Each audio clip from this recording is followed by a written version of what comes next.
to Volume 1, Issue 86 of the all-new, all-different #1 Comics Podcast. Bob, you're now 86 episodes old enough to be this podcast's grandfather. Well, I mean, you're the co-host, so what you're saying about me, I don't know, shitty uncle? Yeah, I hear you. Well. You're the uncle who gets drunk on eggnog at Christmas. Oh, yeah, I guess you're right. I mean... you even have the Hawaiian shirt. I do have my Hawaiian shirt on, Bob. You just don't have it unbuttoned. You just don't have the first 3 unbuttoned. I'm not going to go that far. No one needs to see my chest hair. Nobody needs to hear about that. No, definitely not. Think Chewbacca. I'd make a Chewbacca noise if I could. Brought to you by Bob. But yes, like this and every other week, I'm your co-host, Bob. Hello, Bob. Hey, That's Bob. Dan. Say hey, Dan. I'm Dan. I'm your drunk old uncle, I guess. But like every week, we take a new #1 issue that has hopefully come out that week. Give it a deep dive review, the story beats, the story, the narrative, whatever else we feel like covering. Mm-hmm. Pull this thing apart. Yeah, we pull it apart. So what are we covering this week? Bob, this week we are doing Dark Horse Comics Duck and Cover #1, and I'd like to throw the caveat out there that this is a Comixology book first, a Comixology original, and I guess what's happening now, I haven't read this, so I'm not 100% sure, this is just my theory, but Comixology is no more, I believe. Now that I'm saying that, I want to fact check myself, but I'm pretty sure Comixology is no more. Mm. And now, kind of their standout books are going into print and stuff. We had Barnstormers, we've got this, there's been a few more. But yeah, from Comixology over to print with Dark Horse Comics, Duck and Cover, issue #1 by Scott Snyder and Rafael Albuquerque. Yes, who, oddly enough, he does 3 of the covers, but not the 4th cover. He just wanted to save room for somebody else, I guess he did. I guess he did. Fair enough. We also talk about comic book related news, if there is any of that week. Some weeks are going to be really light, some weeks are going to be really heavy. Oh yeah, we run the full gamut of heavy weeks, light weeks, everything in between. I don't know, this is probably kind of an in-between week, to tell you the truth. There's some comic book news. Nothing earth-shattering. I still haven't gotten my announcement of, a planned Ghost Rider trilogy, but it's coming. Yeah. And we also go on tangents. Well, that happens, I guess. So, but with all that being said, we will take a short commercial break.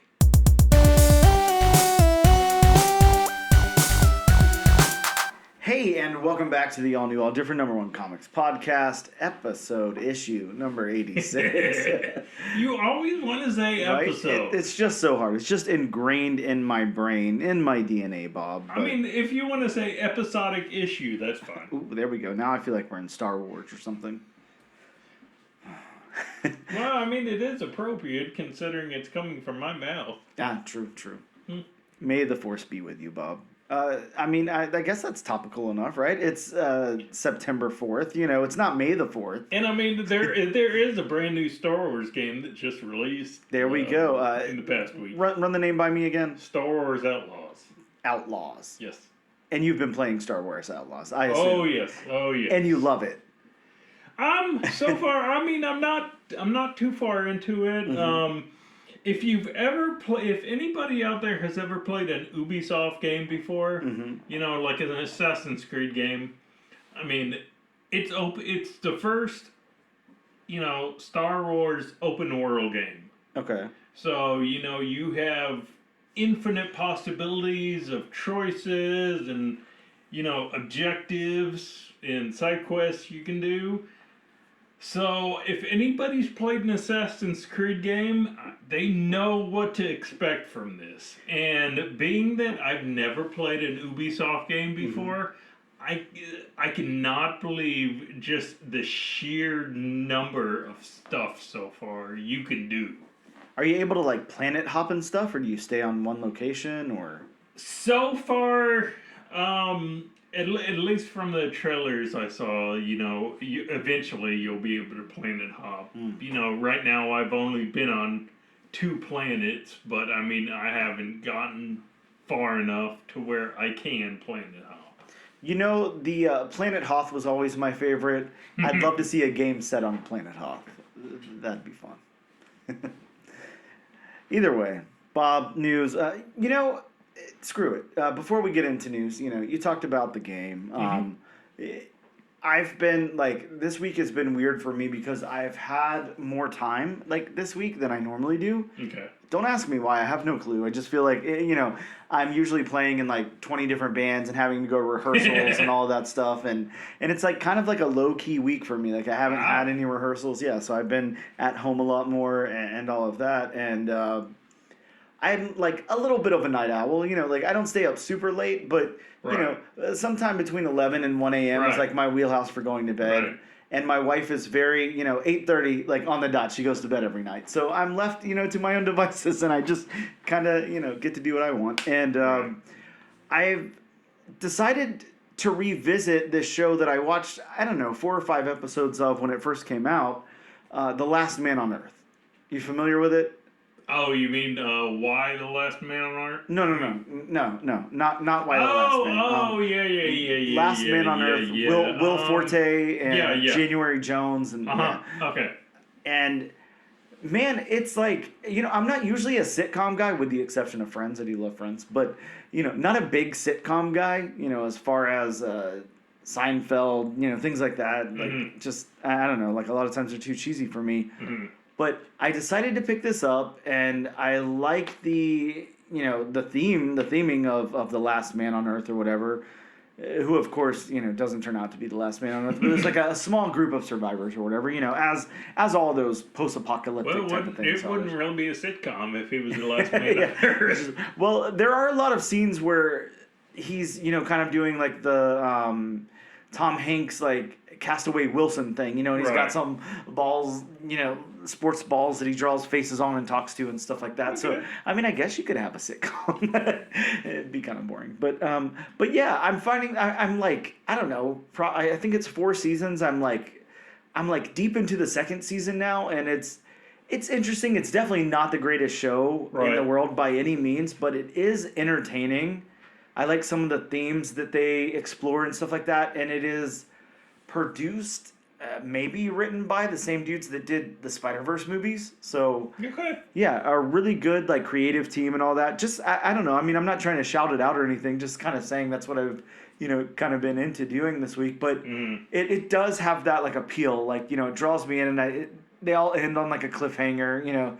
And you want to see what's going to happen in the next episode and all that, which is not, for a sitcom, not typically something you see. So. Anyways, just thought I'd throw that out there. That's what I've been up to. In news, though, Bob, the universe has been up to something because I don't know if you watched the Minecraft trailer. No. Bob. This is as horrible as you can imagine that it would be. It's something. Wow. It looks horrible. I forgot they were even doing it. Minecraft. Yeah, likewise, until this trailer just dropped, I think today or yesterday or something like that. Of course, the trailer is very heavy with, now I can't think of his name. Come on, Bob, Aquaman. Jason Momoa? Jason Momoa, there we go. Okay, so he's Jason in the Momoa. movie? Oh yeah, he's in the movie. He's got his long hair, but he's got some bangs, going over his eyebrows. Okay. Yeah, very interesting look. He looks kind of 80s or something. I don't know. And he's leading this band of children through the world of Minecraft that I guess they accidentally stumble upon is kind of what it seems like in this movie. Mm-hmm. It's not the world that they typically live in. And as they're exploring the world and everything, Jack Black comes out of nowhere, and he is the human lead that's in the game, Steve, and, proclaims himself as Steve. And yeah, it just looks terrible, Bob. I should have totally told you to watch it before we started because you know what? We're gonna do something. I gave my reactions on it. We're gonna pause for a second. I'm gonna have you watch it, and we're gonna come back with your thoughts. All right, Bob, and we are back. So what did you think of that? That's definitely a teaser if I've ever seen one, but it does not get me excited for the movie whatsoever. Yeah, man, I don't know about you. I think obviously, you know, most people would agree that like Jack Black is like, you know, supposed to be like a national treasure or something. I'm fine with Jack Black, whatever. He's not like my specific brand of comedy, but like he doesn't offend me either. So whatever. Jason Momoa, I'm sorry. I've been done with Jason Momoa for a long time. When did Jason Momoa steal Winona Ryder's haircut? And I'm talking about from the 1980s haircut. Yeah. What is with those bangs? Oh man, you know, I mean, especially because when you see Jason Momoa, you know, you see the whole beard, you see, you know, tough guy kind of look. Not in this movie, especially with the bangs. Yeah, the bangs are a super interesting choice. Yeah. Yeah, I wasn't sure how to feel about this thing, and look, you and I aren't the target audience, that's for sure. Oh, definitely not. We're about, I don't know how many years removed from the target audience, 30, but probably. This is very interesting. I would love to hear some, you know, 10 to 15-year-old kids, like, what they thought about this, because maybe they're really excited about it. There's some really interesting stuff coming out. This isn't a part of my news, but, you know, I read the other day, and you might not even know what this is, because you don't have any anchor in, like, the kid world, but there's a thing called Skibbity Toilet. Have you heard of this, Bob? I just now. Okay. I think I read something yesterday. Yeah, I mean it's just a dumb meme. You know, it's a meme thing. Whatever. News came out that that Michael Bay. I wanted to say James Gunn, but that Michael Bay. I wish you would have said James. Yeah, Gunn, exactly. You said Michael Bay. Michael Bay is going to be producing a movie and television show based off Skibbity Toilet.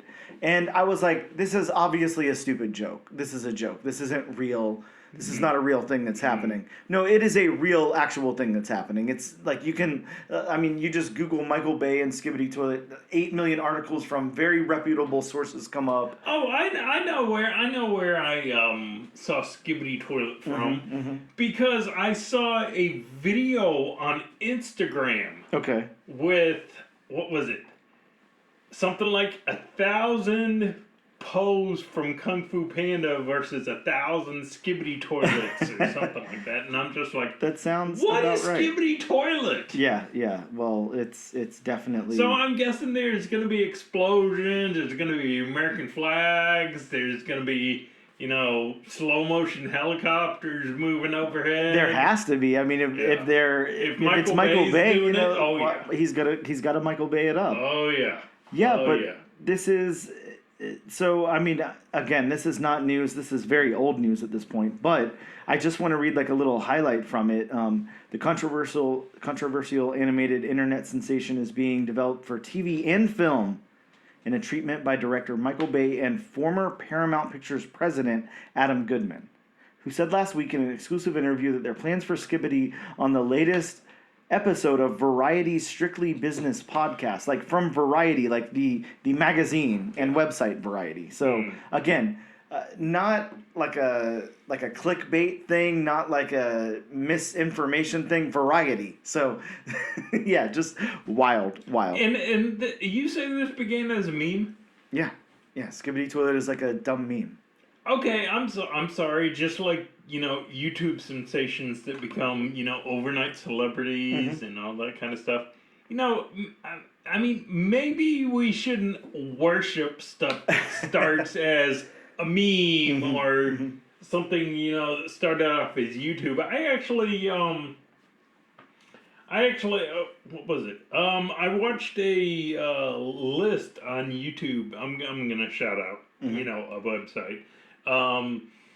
Off watchmojo.com. Okay. And they do, you know, they have videos on YouTube where they do like top 10 lists or top 20 lists and all that. And I was watching one the other day. It was talking about the worst TV shows of all time. And boy, I cannot remember this guy's name, but he was a YouTube sensation. He had 2 TV shows, and one of them was one of the worst of all they time? were both. They both were. Huh. They both were. But I mean, it's kind of like maybe we should, worship people who have 15 minutes of fame or whatnot. The world is changing, Bob. That's all I can say. We're on the way out. So you don't want to be the old man. Get off my lawn. Oh, it's so hard. I know. Not to be it's that hard. guy, it's hard. because I mean it's just like I look at some of this stuff in the world today, and I'm just like, what the hell is the world coming to? Yeah, it's rough out there. Yeah, and in other news, Bob, I'm Thank sure, you. Please, right? Yeah, please move on. I'm sure you read this. Thanos was offered the role of Hal Jordan. Josh Brolin, offered the role of Hal Jordan in a Green Lantern show. I'm thinking the Max series, Green Lanterns. Is that? Yeah, I believe so. Just Lanterns. Just Lanterns. Okay, got you. Also, I'm guessing the roles are just being offered to actors, and maybe we're reporting this news, agencies, whatever. People are reporting this news, but Matthew McConaughey and Ian McGregor maybe also involved in the project. Ian or Ewan? Sorry, I can't talk. Ewan McGregor. Okay. Yeah. Yes. Really? So they're, at least aiming for like a very star-studded cast. I was gonna say. There's, Matthew McConaughey, of course. He's still very, very popular. He has the confusing Lincoln commercials. Yep. Really, popular off that first season of True Detective, of course. Everybody loved that. Of course, Ewan McGregor, Obi-Wan Kenobi. The worst Obi-Wan Kenobi, yes, absolutely. I agree.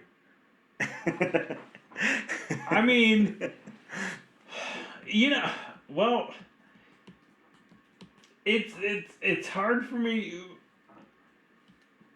Well, the fact that there's only really been, except for the animated, voice actor, there's really only been 2 actors who have played Obi-Wan Kenobi. Yeah, and Sir Alec Guinness, didn't get as many chances to play Obi-Wan, but I don't know. What you just said about Ewan McGregor being the worst Obi-Wan, that could possibly be true by default. Oh, well, yeah. I'm definitely going to stand behind that. Yeah. But this is shaping up, this could possibly be like a really big cast. If any of these people accept, we obviously don't know. There's no details out there. Nothing's been confirmed at all. Just people being offered roles. So. Boy, that would be a pretty good resume lately. Playing Thanos, playing Hal Jordan, and playing Cable. Yep. Yeah. As far as comic book, he'd be worshipped by nerddom. I'm pretty sure he already is. Yeah. Sorry, had to take a yawn break there. Bob, the 2016 Black Mask book, 4 Kids Walk into a Bank adaptation, has Liam Neeson in talks to lead the cast. I do not know anything about this book. I think I have issues 1 through 4. Of course you do. Yeah, well, you know me. I don't remember anything about it. It's very indie from what I remember. It's a Black Mask title. I don't even think they're putting out books anymore. If they are, it's like 2 a year. So, good for them. Again, not really solid news. People in talks or people offered roles. Hey, it's Liam Neeson, so I'd be down for it. Sure. Bob, here's one. You might not care too much about this. I'll go ahead and say it. I'm kind of hyped for this. This sounds kind of cool. Netflix has ordered an animated Twilight TV series. So, Bob, you got to pick a team. I'm just going to say it. You're either Team Edward or you're Team Jacob. You can't not have a team. I'm Team Eric Brooks. If you don't know who that is, look it up. Twilight, obviously a huge pop culture phenomenon. Not my pop culture phenomenon. Get off my lawn, you damn kids. That's a definite get off my lawn, you damn kids. Yeah. Get off my lawn, you damn sparkly, emo vampire tweens. Yeah. I mean, I won't lie. Obviously, again, we are not the target audience. We are elderly, older guys. But I will say, whenever this was all coming out in 2007, I think, is when the first movie came out. 2006, 2007, something like that. Possibly 2008. Somewhere in those 3 years. Yeah, possibly. It was like a big ordeal. I went to each of these movies at the theater with a group of friends. I was probably the only guy within that group of friends. But, they all had on their shirts, Twilight shirts. Did you Team eat some mushrooms Team Jacob. Beforehand? I can't reveal any of that. Neither can confirm nor deny. The Bill Clinton defense. Right, there you go. But yeah, I mean, Twilight, a huge phenomenon in pop culture at the time. And all of those movies, all of the books, really big. And, people have opinions about some of the cast, some of the choices in the movies, all of that. So maybe this is a chance to get it right for the diehard novelization fans. I don't know. It should be interesting and should be able to play up to those people's nostalgia, because I will say this. It's like every time you hit like a milestone, your mid-20s to 30s or whatever, or in the age range that we're in, like 40, it's like you get really nostalgia hungry for things that were popular when you were younger. Mm-hmm. It happened to us, happens to people below us, whatever. But that is that for some people. It was such a big phenomenon that of course they're going to circle back around to Twilight. So this could definitely be playing into that, and it could go very well. I'm excited to see an animated series for Twilight. I think that that's a great idea. We definitely won't have to deal with that creepy-ass CGI baby that was in the last movie. Yeah. But, now I'm going to sound like the old man yelling at clouds or whatever, but, it's the process of animation right now that I'm not the hugest fan of. I do want some element of like hand drawn and stuff. Like I really like that. I like the grittiness of it, whatever. So I don't know. We'll have to see how this goes. Again, we don't know much about it. This is just an announcement that Netflix has ordered an animated Twilight TV series. So we'll have to see what happens with it. Don't worry. We will continue to report on this as it develops. Bob looks very excited. Bob, my last little bit of news, and I'm going to pull up the article here because this is I don't have the specifics on this off the top of my head. I just kind of have a headline here. So Joker, Folly, I don't know, whatever the name is. Say it for me. Folly. What is it? Folly Ado. Okay, yeah, sure. However you pronounce that. Reactions from Venice hail it as both movie of the year and a huge disappointment. So, what's happening here is there is a big film festival in Venice right now. They just had their screening of Joker 2, and there's a review embargo right now that has not been lifted, of course, and early reactions are like very mixed. They were for the 2019 Joker as well, so I guess they take that with a grain of salt. But I will say a lot of reviewers, again, not that we're relying on reviewers to, tell if we like something or not, but are really passing on this. We've got one here who says that the movie lacks emotion and feels a lack of response to those who thought the first was a eulogy of violence. The musical aspect feels like a gimmick and it becomes tiresome. It's a convoluted mess that aspires to be everything and ends up being nothing. It's a huge disappointment. Joe Blow, on the contrary, said it's the movie of the year. So, again, we'll have to see what happens, and that review embargo is in place right now, so it's not been lifted yet. Mm-hmm. But people who aren't bound to that, those are the ones who put out those early reviews.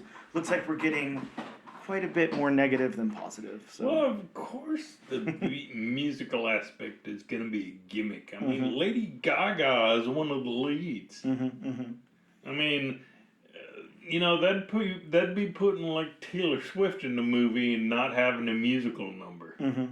Yeah, you're right. Yeah, I don't know. From the get-go, this is a very, very odd movie, very odd choice, and who knows? I mean, I think we talked about the first one before. Definitely not my cup of tea. I don't know if it was yours.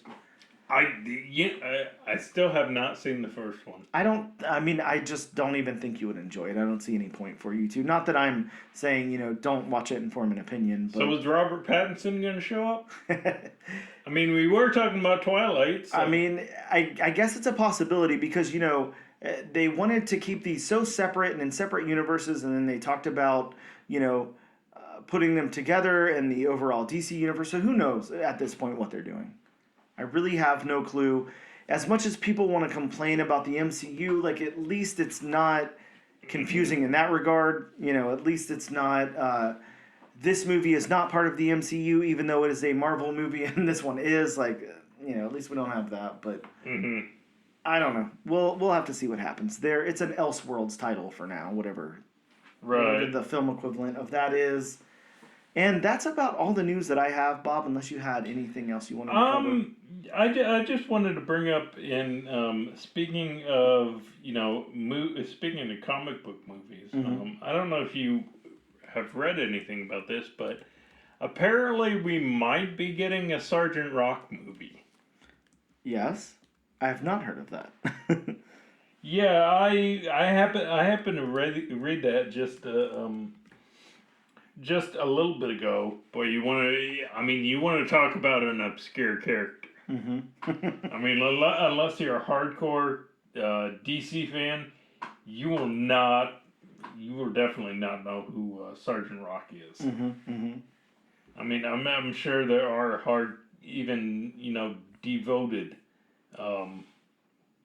devoted DC fans who still won't know who Sergeant Rock is. Yeah. He pops up every now and again, but, I mean, he's not really what you would call,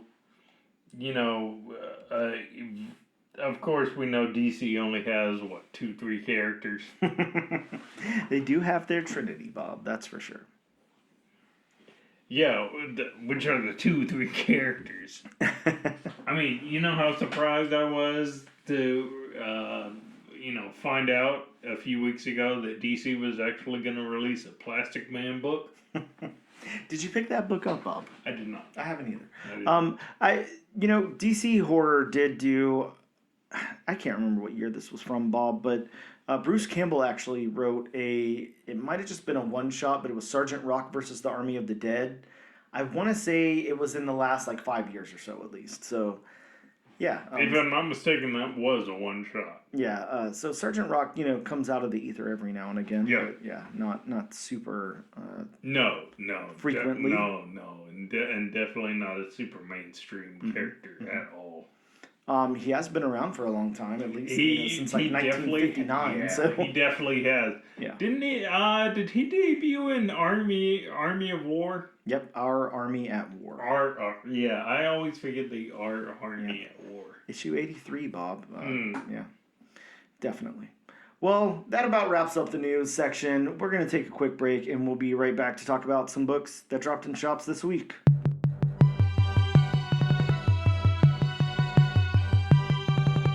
And we are back with issue number 86 of the all-new, all-different #1 Comics podcast to talk to you about some books that dropped in comic book shops this very week. Of course, from Detective Comics, we have Absolute Power issue 3, part 3 of the Absolute Power crossover. It's also got cover art inspired by Incredible Hulk 340. Bob, we got Batman issue number 152. A Absolute Power event tie-in. From Marvel Comics, Daredevil issue number 13, a dangerous and lethal new enemy wearing a familiar face, has made itself a known and violent force in the lives of the Daredevils. We've got Exceptional X-Men issue number 1. The first appearance of Bronze, previewed in an excerpt of this issue. X-Men from the Ashes sampler. An X-hurt. The series will introduce 3 all-new mutants, a metallic and whip-welding Bronze, the emotion-stirring Exo, and the stealth-skilled fighter Melee.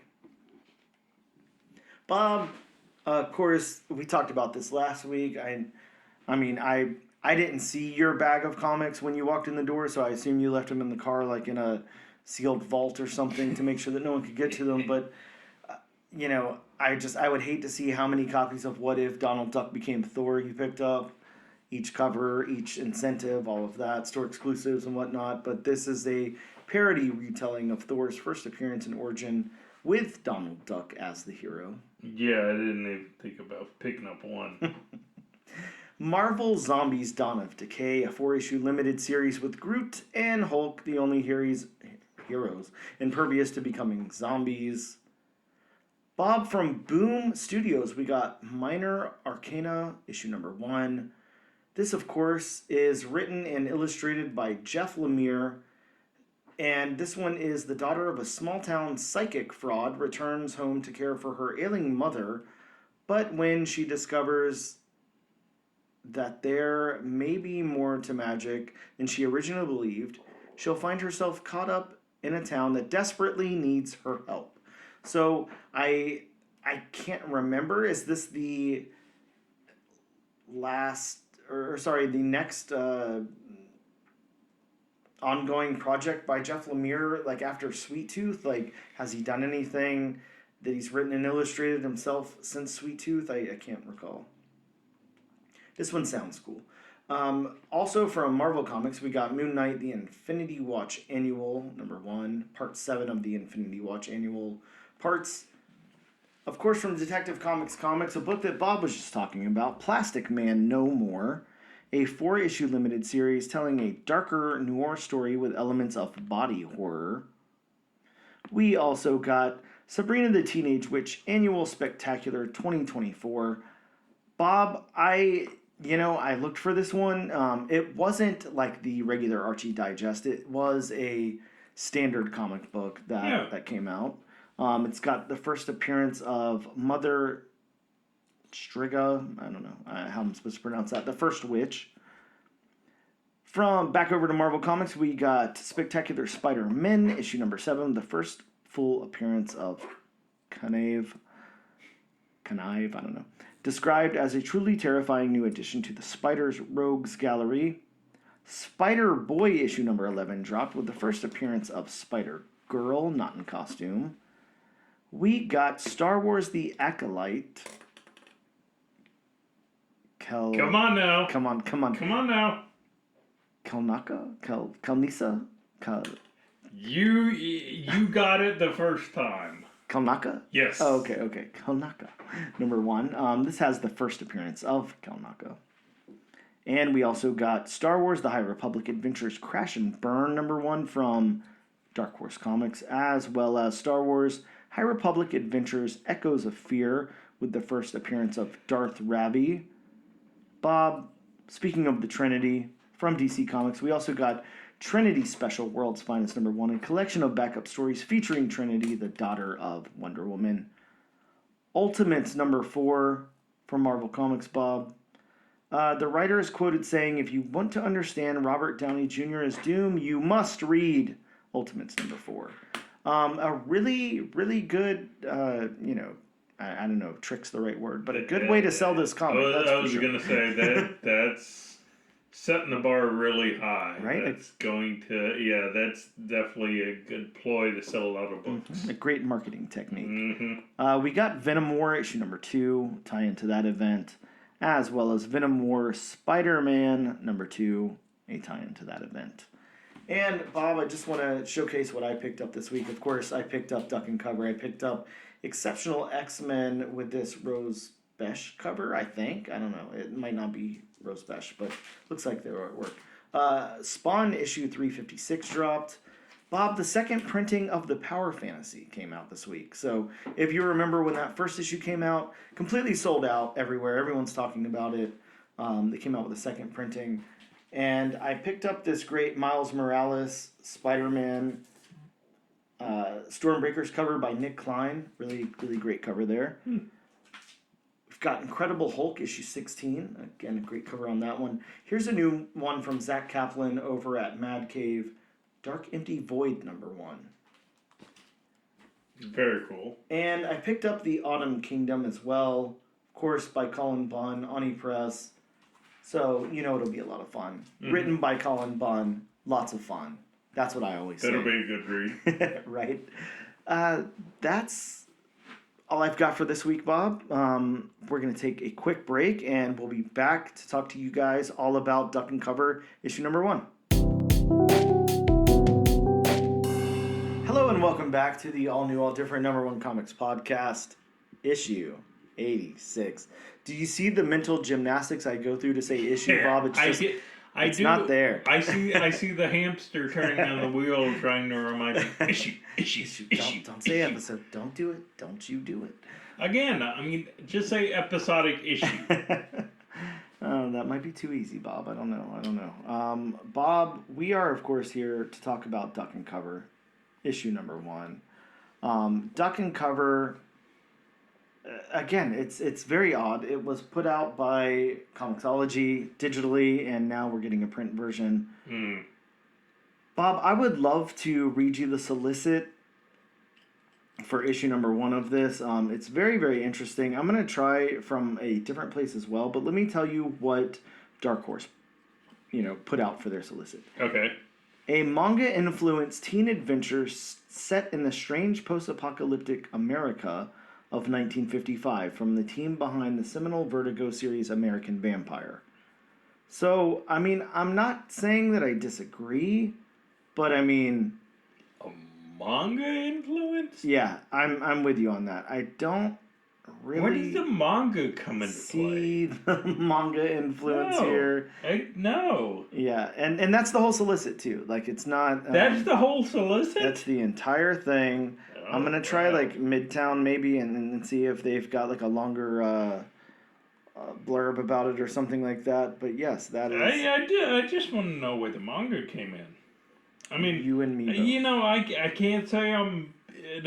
I've read manga. I definitely can't say I'm the biggest manga fan. Mm-hmm. But, to me, unless I'm missing something, there was nothing manga inspired about this book. Yeah, I didn't see it either. But yeah, Midtown's got the same solicit. There's nothing more, nothing less. It just says the same thing. So, I will have to go over my retelling, my synopsis here. Scott Snyder, you guys know who Scott Snyder is. What can I say about Scott Snyder? Yeah.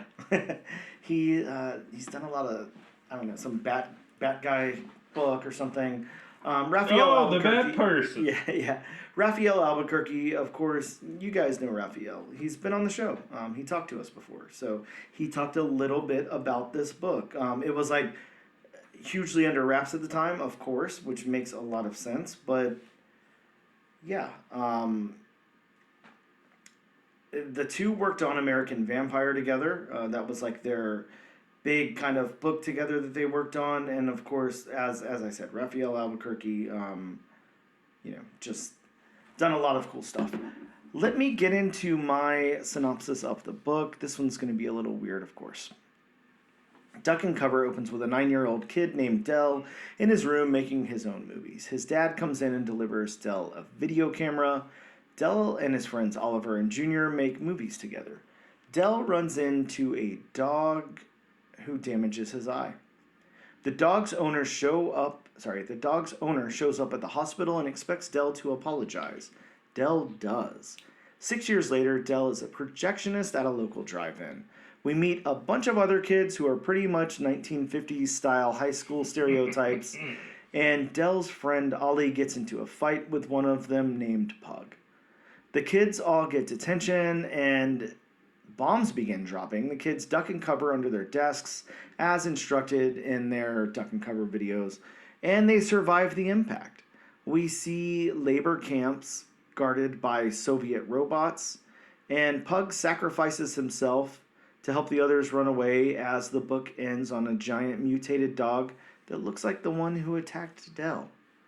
And that is the book, ladies and gentlemen. Let's get into this thing. Okay, firstly, before we get into it, I mean, I didn't grow up. Of course, you know, we're old, but we didn't grow up in. We're not this that old. We're not this old. Mm-hmm. You know, and I think I've asked my. I think I've asked my mom this. You know. At least once, and you know, I'm sure you've thought about this too. I have no idea what the duck and cover method was going to do if a bomb was dropped. Well, and that's the thing about it. Of course, they didn't have any way to make anyone feel safer. There's not anything you can do if a nuclear, atomic, whatever bomb, you know, is going to be dropped on you. I mean, sorry, you're shit out of luck if you're in the eye of the storm. To me, it's one of those put your head between your knees and kiss your ass goodbye. Yes. Yeah, that's pretty much it. Yeah, pretty much. Instead of duck and cover. Mm-hmm. Yeah. This book does explore that, though. That's the point of this book. It explores what would happen if, you know, instead actually ducking under the desks at school helps you to survive an atomic bomb being dropped on you. Those are some powerful desks, I must say. Very powerful. I want to know the kind of wood they're made out of. Yeah, you and me both. You know, and I always think this will be a tangent, so I'll try to keep it tight. But like, you know, I always wonder about these kinds of things, and I always wonder about the kind of people who want to survive things. The kind of people who, you know, have fallout shelters built into their backyards, or whenever the Russia-Ukraine war was starting to heat up, a lot of people were talking about, you know, they were selling out on like iodine pills everywhere and stuff. Yeah. Because that's something that if you're going to be in, you know, in the range of like radiation from the bomb or whatever, it's supposed to help you with something. I'm not sure what, but I mean, I'm sorry, Bob. Maybe I'm the shittiest human being on earth, but if there's like a huge global catastrophe, like if we're gonna have to like fight to survive and electricity's gone and all that, please just let me die. Like I don't want to live through that. Yeah, I was gonna say, and unfortunately, I've thought about this kind of stuff before, and I probably shouldn't think about this. Nobody should think about this kind of stuff. You know, I'll do it for you, the listener, so you don't have to. But you know, if there was a nuclear war, which you know, Sign of the Cross, you know, hopefully there never is, no. At least in our lifetime, would you want to survive? God, no.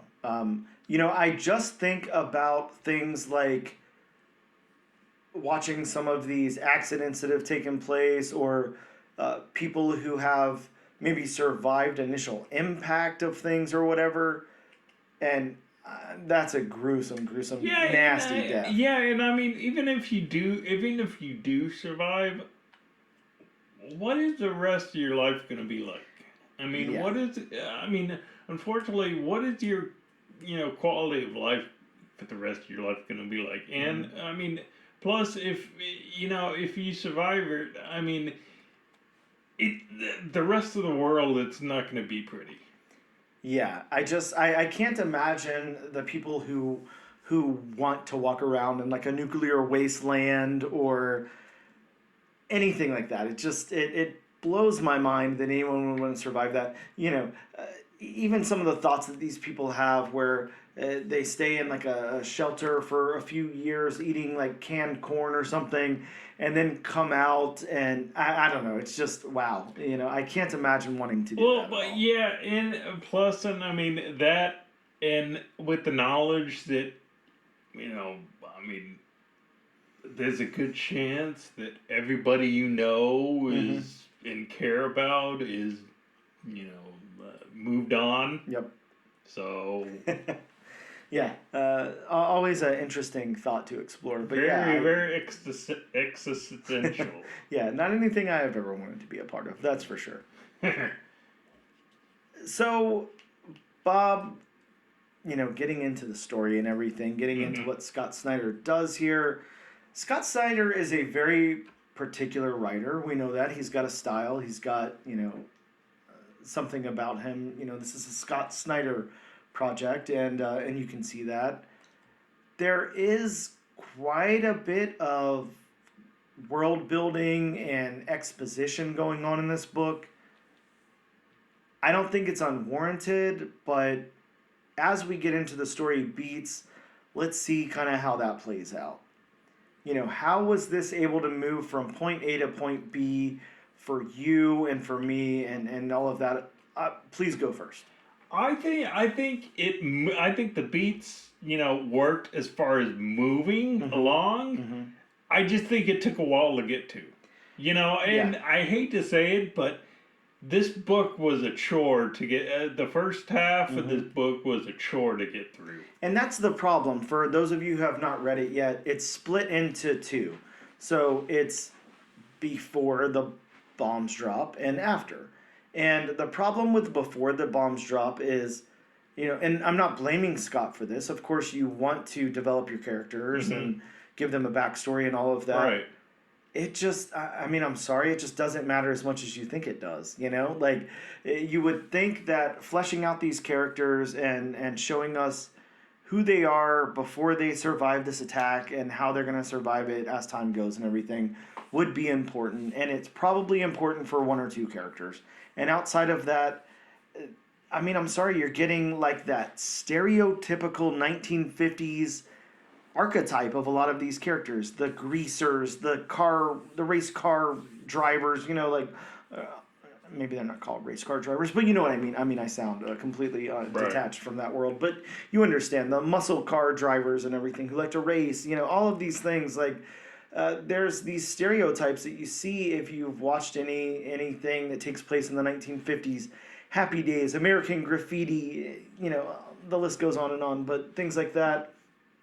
And I didn't see the need to play into that so much. I didn't see why Scott thought that it would matter so much to us what the, kid that's kind of bullying, the other kid, like what his backstory is and all of this, and so much exposition and so much time spent on that. I didn't see a need for it. Yeah, it does get to a point with comics, and I'm sure you've seen this, many, many times, especially the fact that we've covered, so many books.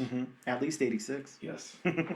But it does get to a point where it's like, when is backstory? When do you have too much backstory? It's like, I really like the story that Scott and Rafael want to tell with this book. Like, I like where they're going. I like the story that they're trying to tell, which is what would happen if Duck and Cover really saved your life and you were able to explore this, land outside of, that obviously being too ridiculous to work or whatever. I like that, but the whole other half of this book has nothing to do with that. We're building up the fact that, our lead character likes to make movies, and there's these other school kids around him who are, doing school kid things and come from different backgrounds. One was shot in the neck by his dad and was left with the bullet because, and that character dies. And that was kind of odd to me, especially to just point out the fact that, he got shot in the neck and they didn't want to, pull the bullet out. Yep. It's kind of like, that's cool and all, but for me as the reader, it's kind of like, why exactly did I need to know that? And especially when you find out, ultimately, as you go along in the book, he dies. Yeah, I could see it being an important, groundwork to lay or whatever. If in issue 6, he's really going to have to be put to the test because, so-and-so happens, or or they've got to get the bullet removed from his neck, or something like if it circled back around to something. But it's very interesting that matters so much, and then the character dies. Mm-hmm. And again, like, it's not like we've read ahead. Maybe something will come of that later, but it just is very, very interesting how much time and effort is spent on the first half of this book. I feel like it should have been like 3 pages, and then we should have moved on to the attack, and then it should have been like distributed differently, in my opinion. There was a lot, put on backstory, and I didn't mind, the time jump, but to me there was a little too much focus on the time jump and what happened. And, the fact that with the whole movie theater on that, so it was just a little too much of certain things. Yeah, we definitely could have left a lot of that on the cutting room floor, in my opinion. Yeah, it seems like an unedited story, I guess, is what I'm getting at. Maybe that stuff will be really important in later issues. I think this is only a 4-part mini, to tell you the truth, so I can't imagine how important that stuff could be, but we'll have to see. But yeah, for me, I think the beats within the beats work. The beats overall in the comic, I'm not going to say fall flat, but they definitely... They take too long to get to. Yeah, they leave a lot to be desired there. Yeah, the beats work. It just takes too long to get from one beat to another. The dialogue, Bob. I am going to say the dialogue itself definitely works. The narration part is way too much. Yeah. Way too much. We don't need all of that. There were basically entire panels with nothing but narration. And you know me. Nothing but internal dialogue. Yeah, that kind of thing is just too much for me. I don't want that much to read in a comic book. And that's what I pointed out, that the first half of this book especially was a chore to read. Yeah, it definitely was. Just because there was so much narration. Yeah, I completely echo that. The narrative of the book then... The narrative I like, because and this is just me personally, I definitely enjoy, comics that, focus on real world events, because, of course everybody knew, about the, the Russians and the Cuban Missile Crisis back then, and the threat of them dropping bombs on us. So I do enjoy those real world events. Yeah, I'm with you. I think that, any time that we can go, I don't know about you, Bob, but like for me, any time that we have to go back and explore that fear that, our parents felt, that generation before us felt with dealing with nuclear war, And I'm not going to sit here and try to say that it's not something that we haven't felt in our lives, but I think the direct threat hasn't been as pronounced as it was for them, of course. But, it puts you in this very, very weird place, because you have this kind of idyllic society, this 1940s, this 1950s, this 1960s, modern America with all of its luxuries and things that took a long time to build to or whatever, and that perfect American family. But it was if you really just kind of peek behind the curtain, everyone was living in fear, and it really cast this huge shadow over their day-to-day lives. So yeah, it's watching the first few episodes of that show Fallout, that explored some of that and everything. And yeah, just very, very interesting. I liked the narrative too. I thought that it was a good narrative for this book, and I like where it's going. Yeah, because, I'm sure there were, I'm sure the parents were realistic, but I'm sure there were a lot of kids, who just went about their daily lives, not really thinking about it. And then, of course, the parents, I mean, they were realistic. They knew this could happen at any moment. Mm-hmm. They knew that, the Russians could drop the bomb. Yep. Yeah, and it's like, what else can you do as a kid? You're not gonna stand staring out the window, every time like a plane goes by or something. Right. You gotta just move on with life and hope that it exists in the next moment. But yeah, narrative very interesting. The world building, I think the world building was really good here. I do too. Yeah, this was fleshed out, really good world building. Maybe a little too much in certain aspects, but I think you did. I think we definitely got to know I guess you would say the idyllic 1950s town. Mm-hmm, I mean, of course, there were the troublemaking side of things. Yep. Of course, it was a different era back then, which I'm putting in air quotes right now. Yeah. But yeah, the world building was good. I like the whole, how a lot of this is brought from the real world. Those duck and cover like videos are something that actually happened. And they're real. Yeah. That, little illustration with the turtle and everything is a real thing. Yeah. And I mean, the depiction of the drive-in movie theater, that was a real thing. You actually had a speaker in on your car. Now, Bob, these had a big resurgence whenever COVID first, exploded in the United States. Drive-in theaters, yeah. Yeah, because of course, we were at a point where everyone had to social distance, and you had to basically quarantine. At least at first, and most of these, obviously, movie theaters, took a big, huge hit and stuff like that. And the only option was, there was these movies that were produced and ready to go. Like, do we let them sit on the back burner until this thing blows over? If this thing blows over, and a lot of theaters or whatever, like, use whatever resources they had. We had a couple pop up in our hometown, and they were like, we're going to do drive-ins. So I didn't get a chance to go to one, and I really wish I would have. Because it sounds like a cool experience. But yeah, for a lot of people, that was a typical, Friday, Saturday night, like back then. So a real cool thing. Actually, Bob, I won't give away, where we work or the location or anything like that. But a little known, maybe you know this already, historical fact. Yep.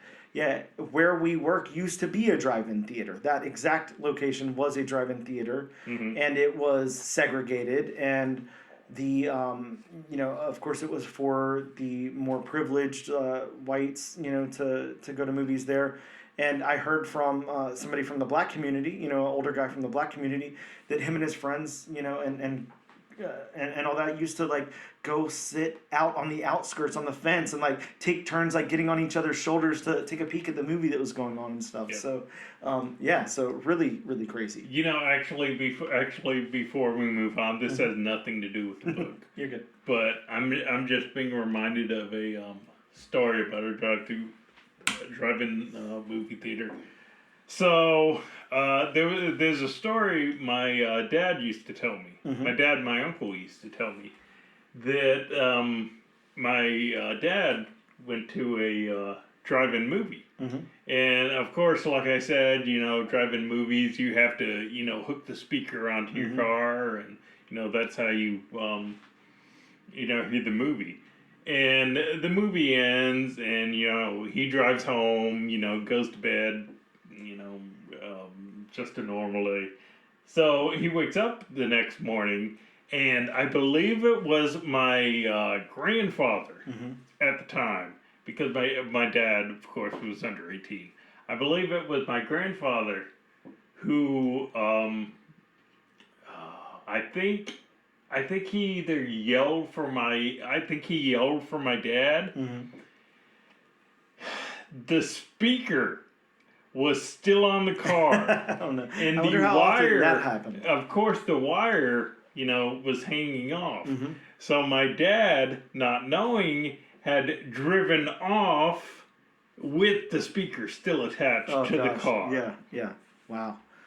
Yeah, that had to. Yeah, it really makes you wonder. How often that happened. My grandfather wasn't too happy about it, from what I heard. I can imagine. Especially back then, you get your ass up there and you pay for that speaker and you tell them you're sorry. I could see something like that. I could actually have, from what I remember, because my grandfather passed away when I was 2. Okay. So I mean, I've seen pictures with me and him, and but of course I don't remember anything because 2 years old, you don't have any core memories yet. But from everything I've heard, I could definitely see my grandfather saying those exact same words. Yeah, real interesting. Yeah, that's very cool. And again, yeah. So I mean, that should tell you right there. The world building is pretty good. Like it's able for us who weren't even alive in that world to come up with stories and talk about it. So yeah, world building is definitely the strong point here. Let's get into the art. Rafael Albuquerque, of course, friend of the show. So we won't take it light. We'll do what we always do, really evaluate the art here. But how about the characters, Bob? I know you are flipping through the book right now, so I will go ahead and say I did not love the character art in this book. It was just a little too stylized and a little too gritty or something for what I felt the book needed. I mean, I don't appreciate... It's not that I don't appreciate the stylization, but, I just don't see how it fits the tone of the book. Yeah, I kind of agree with you on the character art, and, especially the character of, They didn't name him early on in the book, but the friend Squid. I think Del called him Squid. But I was especially looking at this one panel, and it's early on in the book where before or when Del gets attacked by the Doberman. I mean, you have Del, you have Ollie, and then you have Junior all on the same panel. And it turns out that Ollie is a guy. But in this panel, you can't tell if Ollie's a guy or not. Yeah.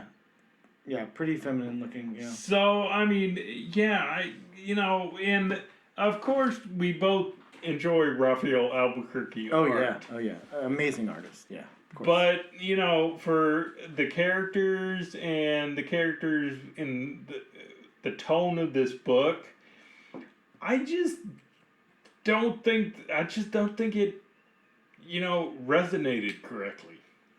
And that might be what they're getting at with the manga influence. I'm not too sure. I haven't read enough manga to understand exactly what they mean by manga influence. So, I mean, we could be completely wrong about the book, but I mean, just the fact that, we're not huge into manga. I mean... Yes. It could have something to do with that. Right. Because, as you said, Rafael Albuquerque, definitely not somebody who, you would say, doesn't stick the landing. He always...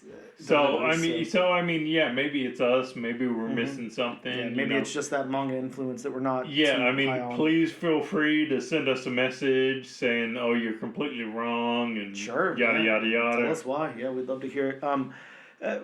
One last thing I would like to say, and it's right toward, you actually have it open to the panel I was going to go to. It's right when they get to the drive-in theater and the duck and cover commercials playing and everything. We've got our characters in the car there, and we've got, and I'm trying to remember who this character is, if it's Pug or... Yeah, that's Pug. I mean... Our introduction of Pug here, and the bullet protruding from the side of his neck and everything, he's just so angular and so, disturbing looking.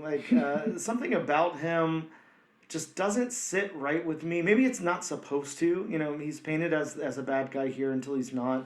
And then the guy in the back seat, very, very barrel-chested. I guess, that is a possibility of something that can happen. The character of Pug in that panel you're referring to, art style-wise, it does kind of remind me of one of the newer Final Fantasy games. It kind of reminds me, because of course, I mean, everybody knows who Sephiroth is, the main antagonist of, Final Fantasy, and, he's drawn in a way where it's like, oh, that's definitely the bad guy. So, I mean, maybe... Yeah, could have something to do with that. Bob, let's get into your background test. Of course, this book, every book that we cover, Bob's got a very important test that must be passed in order for Bob to suggest that it passes his background test. And that is Bob's background test. The book must be have fleshed out backgrounds where needed, and there's a lot of nuance to it, and this is something that's very important to Bob's review. So, Bob, I will let you take it from here. Does this book pass your background test? Honestly, I do like the backgrounds. I mean, I can't say they're perfectly, picturesque, postcard backgrounds, but especially for the tone of this book, which, again, takes place in the 1950s, I mean, of course, the first half is before the bomb drops, and the second half is after the bomb drops, but especially with after the bomb drops, I mean, you really get that really dirty, gritty, kind of backgrounds. I mean, you see the blown out husk of the school. You see the desks that survive, which don't ask me how the desks survived. Because somebody duck and covered underneath them. I guess. And I mean, even the backgrounds of the concentration camp, I guess. Labor camps, So, yeah, the backgrounds for me definitely work in this book. Yeah, I'm with you. The backgrounds are very detailed. There's a lot going on in them. And, it's nuanced enough to when it... I mean, you just turn to the next page, this page of the big robots and stuff, and then the kind of wasteland in the panel beneath. Yeah, and I mean, you get very few... I mean, there are a few of them, but you get very few panels that are just solid color. Yeah, there's some really, really great backgrounds here. They work really, really well. How about the locations? The locations, I don't know... We get Dell in his room. We get the kind of area where he's out in the woods with his friends filming, and we get the Doberman, and we get the drive-in. We get the projectionist booth. We get the school. We get the kids going through kind of the wasteland afterwards. I think the locations really work in this book. They really move along the story really nicely. And they're all illustrated in a way to where you can really tell them apart. So I think for me that's a win on on locations. The last thing, of course, that we're going to talk about here before we either suggest or don't suggest this book is the colors. This book does have a dedicated colorist, Marcelo. Nope, not even going to be able to say the last name. Bob, feel free to hop in there. It's somewhere over there. I don't know. Marcelo something. Sorry, I'm this time I am stalling for time. You're trying to find it? Marcelo Maiolo. Maiolo. I believe so. Yes. YOLO. Yeah. So, I think, I'll go ahead and say I think the colors really, really work here. They're top notch. The colors work really well.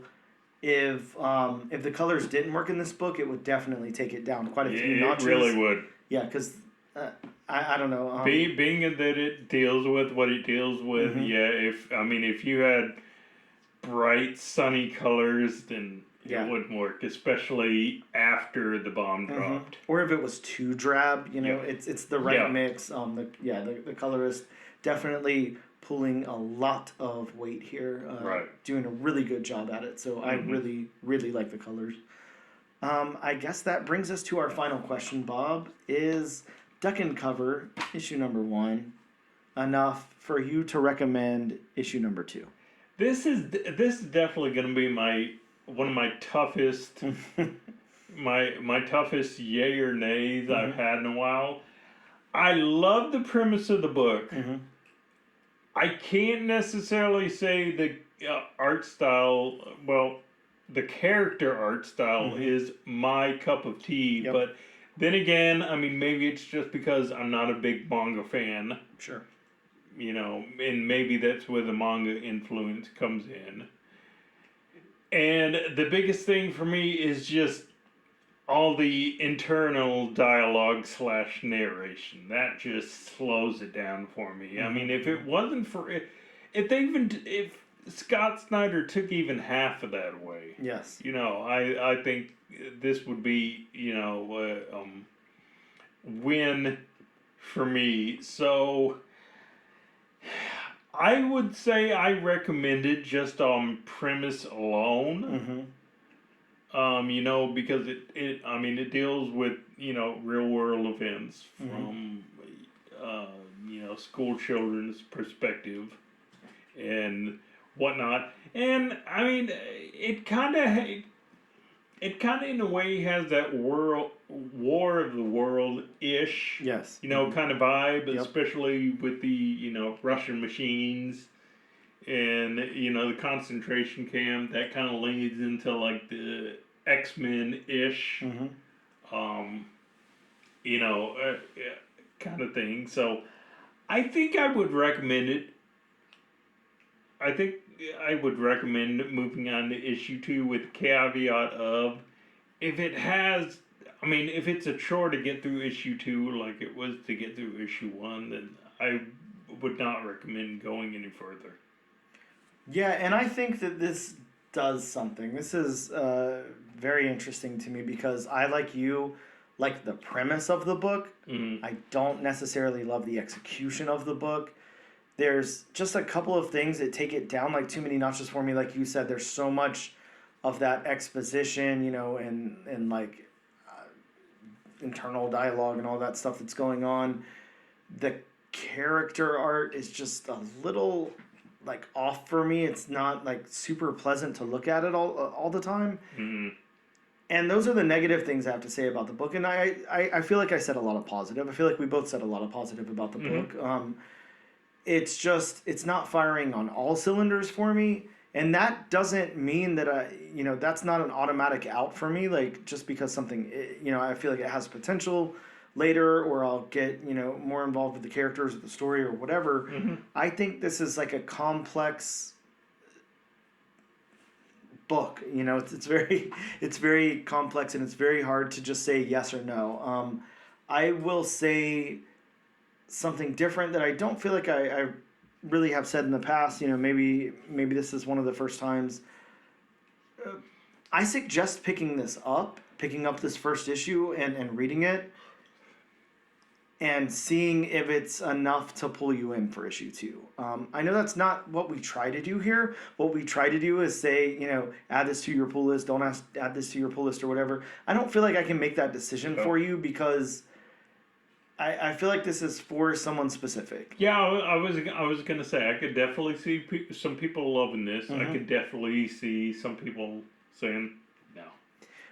And I think for me, what pushed me over the edge of not being able to just write out, you know, recommend it, is the archetypes. You know, the 1950s jock, the 1950s, you know, this, like, it's almost like there was a Stephen King short story that got adapted into a movie, and I think it even had sequels, and it might be called Sometimes They Come Back. I don't know if you're familiar with that. I mean, it is the most horrible thing I've ever seen in my life. It's like, it's basically like these kids, you know, 1950s kids, end up bullying this one school kid, and they all like get in a car accident and die or something, and they all come back as like monsters, but they're in their 1950s, like, you know, Letterman jackets and muscle cars and everything. And it's like, they're just such stereotypes of that time period. And it's just like, wow, I mean, let's flesh them out a little bit. Let's give them a little personality, a little something, you know, other than this guy's a dickhead jock guy, you know. And I feel like this did too much of that, and it's not. I mean, maybe like a new writer just breaking onto the scene, I could see. Scott Snyder, I don't really know why this is what he did here. But yeah, again, it's not a don't read this book. It's a read this book and decide if it's enough for you, because like Bob said, we could really be out of touch with the manga influence. This really could connect with some people, and I don't want to take that away from it if it's doing that for you. We just don't know enough about that world to connect those pieces. So pick it up, see what you think, see if you want to move on to issue number 2 or not. I don't know if I will. I'm still undecided. With that being said, we will take a quick break, and we'll be back in just a moment.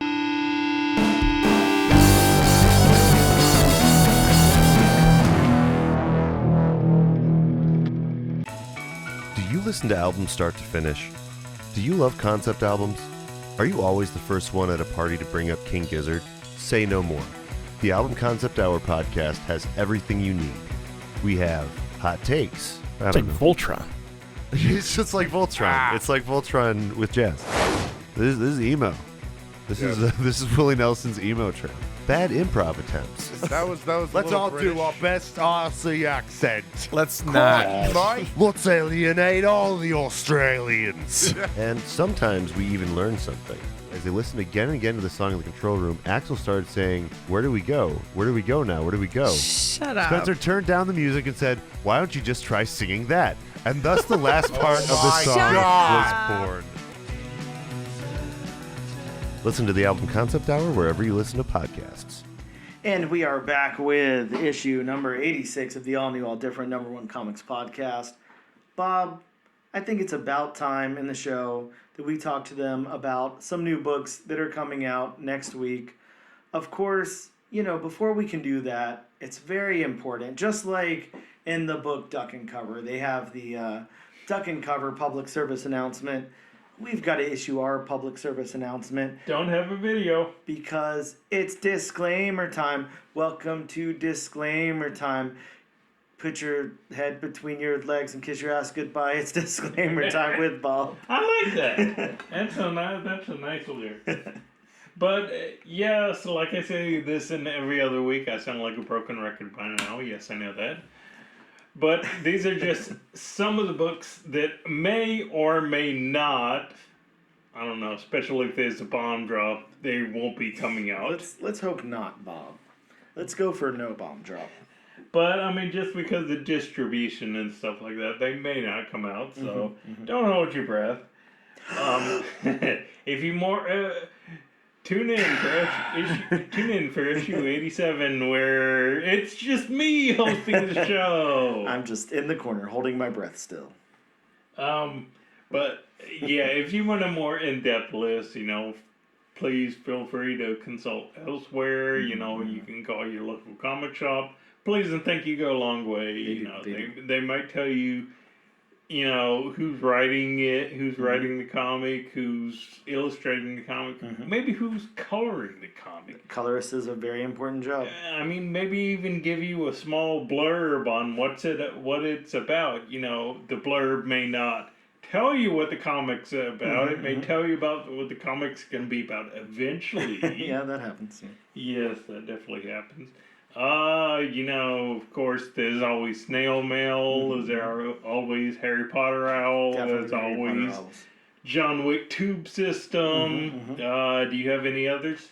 You're talking about the John Wick tube system, and I like a more primitive approach to that. So, a message in a bottle goes a long way, Bob. Just write your request down in a bottle and cork it up, and then, just toss it out into the air, and hopefully it lands at your local comic book shop, and they can tell you what's coming out. Or, very topical considering the comic we're covering. I can't remember what movie was it called? Where he's writing an atomic bomb. Dr. Strangelove? Yeah, Dr. Strangelove. You could, have the list of your comics in your hand and just ride the atomic. It won't work out for the comic shop, but... Probably not. Maybe there's a way to... disarm the bomb? I don't know. Maybe just have it fly through the air.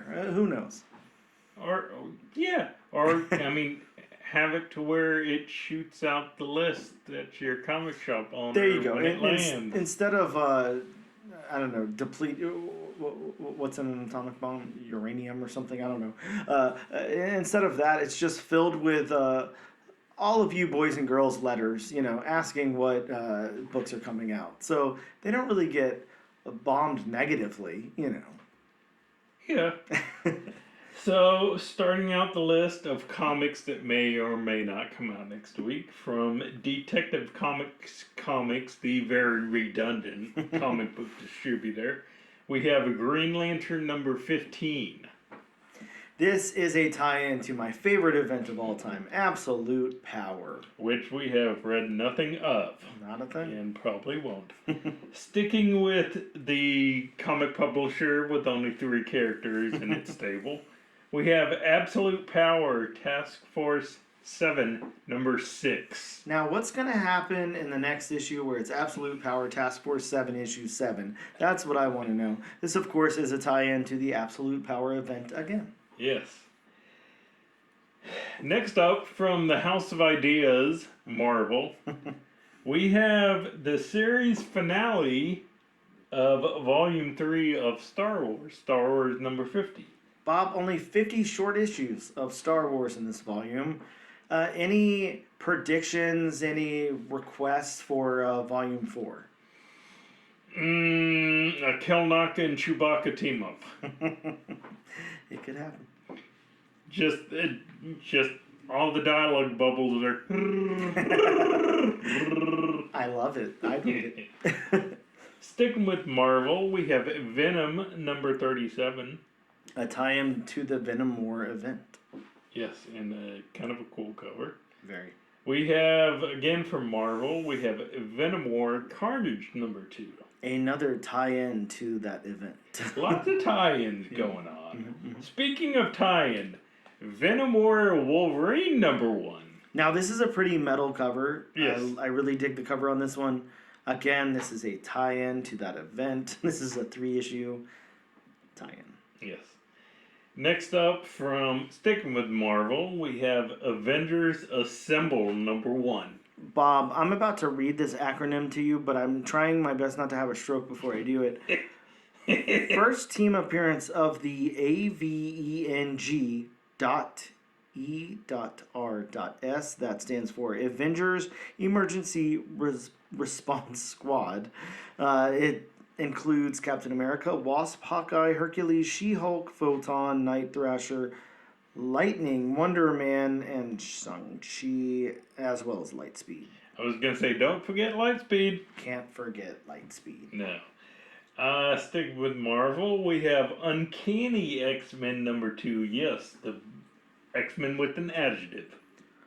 Bob, this one's got the first full team appearance of the Outliers, Calico, Death Dream, Jitter, and Ransom. Jitter, I would imagine, would be a customer who went to Starbucks and just had one too many tall grandes. I could see that. That would make a good villain. You know, Ransom, I mean, he just writes himself. I mean, he just holds a lot of people hostage. As for ransoms. Next up, we have a new volume of Wolverine number 1. Wow, Bob. Volume 8, issue number 1 of Wolverine, the first appearance of a new villain described as ancient. Who could he be? Apocalypse, maybe? It's a new villain, Bob. The ancient one? No, could be. I mean, the ancient one went villain for a while there. Even Odin is ancient. Very true. And rounding out the list from Dark Horse Comics, we have Star Wars High Republic Adventures number 10. Another series finale. Wow, Bob. That comes to an end, and so do we. But before we come to our end, it's time to spin the wheel. I was going to say, we have to spin that wheel. Yeah, time to spin the wheel and see what happens. Of course, again, not sponsored by yet. Maybe in issue 100 they'll feel bad for us. Who knows? We got 3 books on the wheel. Let's see where it lands. Not exactly the most issues coming up this week. Wow, Bob. By the slimmest margin I've ever seen in my entire life, we are covering Avengers Assemble, issue number 1, written by Steve Orlando. So I'm pretty excited. I'm not going to lie. I don't know how excited I am about that team, but I am excited that Steve Orlando is writing it. The AvengeG.E.R.S. It's okay. You know what? I trust Steve Orlando. He's going to give it to us straight. He's a very, very good writer. That's okay. We'll stick with Steve on this one. Bob, that about wraps up the episode. Thank you guys so much for tuning in. As always, use our hashtag, AllNewAllDifferentNation, to be entered in our weekly giveaway. Check us out on Instagram at ANAD_1 Comics Podcast, on X at ANADNO Comic Pod. You know, I hate saying X, and I just want to say Twitter every time, but I hold my tongue, and I say X. I mean, everybody says Twitter, or X, formerly Twitter anyway, so... a lot of people still just say Twitter, though. Yeah, did it really change? We're also on TikTok at ANAD1 Comics Pod, and you can check us out on YouTube at the Comic Book Channel. Thank you guys so much, and we will see you next time.